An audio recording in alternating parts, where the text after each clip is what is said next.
झापा 5 यसपटक एक संसदीय क्षेत्र मात्र नभई राष्ट्रिय बहसको केन्द्र बनेको छ। पटक पटक प्रधानमन्त्री भइसकेका केपी शर्मा ओली आफ्नो पुरानो क्षेत्रबाट फेरि मैदानमा छन् अनि उनी विरुद्ध उभिएका छन् अहिलेका चर्चित पात्र बालेन्द्र शाह।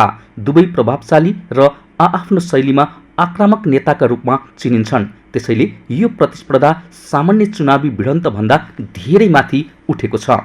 भदौ 23 र 24 का घटनापछि दुवै नेताबीचको सम्बन्ध झन तिक्त बनेको छ। बालेनले यी घटनामा ओलीलाई प्रत्यक्ष दोषी ठहर गर्ने शैली अपनाएका छन्। सामाजिक सञ्जाल मार्फत उनले कडा आरोप लगाए। ओलीले भने आफूलाई प्रश्नबाट भाग्ने नेता नभएको सन्देश दिन खोजे।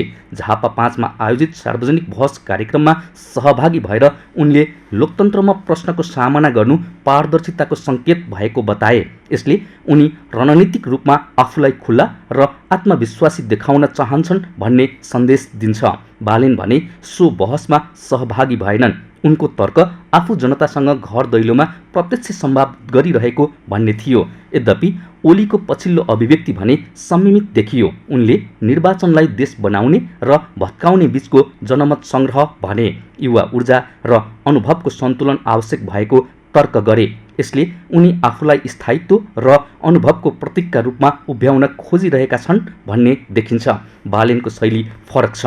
उनी प्रतिशोधी र काउन्टर रणनीतिमा देखिन्छन्। ओलीलाई हराउनै पर्ने लक्ष्यसहित झापा पुगेको सन्देश उनी दिन चाहन्छन्। उनका भाषणमा आक्रोश झल्किन्छ। विकास ढिलाइ, अन्याय र पुरानो राजनीतिक संस्कारप्रति उनले कडा टिप्पणी गर्छन्। यसले असन्तुष्ट मतदातालाई आकर्षित गर्न सक्छ, तर अत्याधिक आक्रोशले माध्यम मतदाता तर्सिन पनि सक्छन्।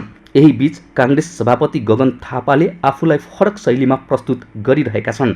सभापति थापा प्रत्यक्ष रूपमा झापा 5 मा प्रतिस्पर्धामा छैनन्, तर राष्ट्रिय बहसमा प्रभावशाली पात्र हुन्। उनले भदौ 23 र 24 का घटनाबारे छानबिन आयोगको प्रतिवेदन सार्वजनिक हुनुपर्ने माग उठाएका छन्। यसले उनी आरोपभन्दा संस्थागत प्रक्रियामा विश्वास गर्ने नेता हुन् भन्ने सन्देश दिन्छ। थापाको रणनीति स्पष्ट देखिन्छ। ओली र बालेन प्रत्यक्ष आरोप प्रत्यारोपमा अल्झिँदा उनले एजेन्डा, सुशासन र सुधारको भाषा बोलेका छन्।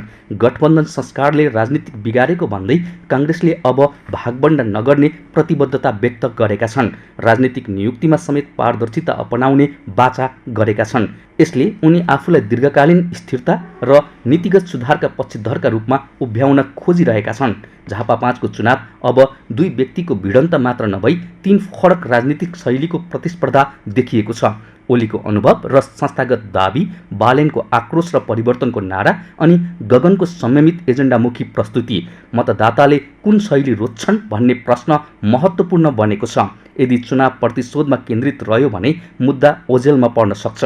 बेरोजगारी, अर्थतन्त्र, शिक्षा, स्वास्थ्य र सङ्घीयताको कार्यान्वयन जस्ता विषय प्राथमिकतामा आउनुपर्छ। तर व्यक्तिगत आरोपले बहसलाई भावनात्मक बनाइरहेको छ। यसले दीर्घकालीन राजनीतिक संस्कारमा असर पार्न सक्छ।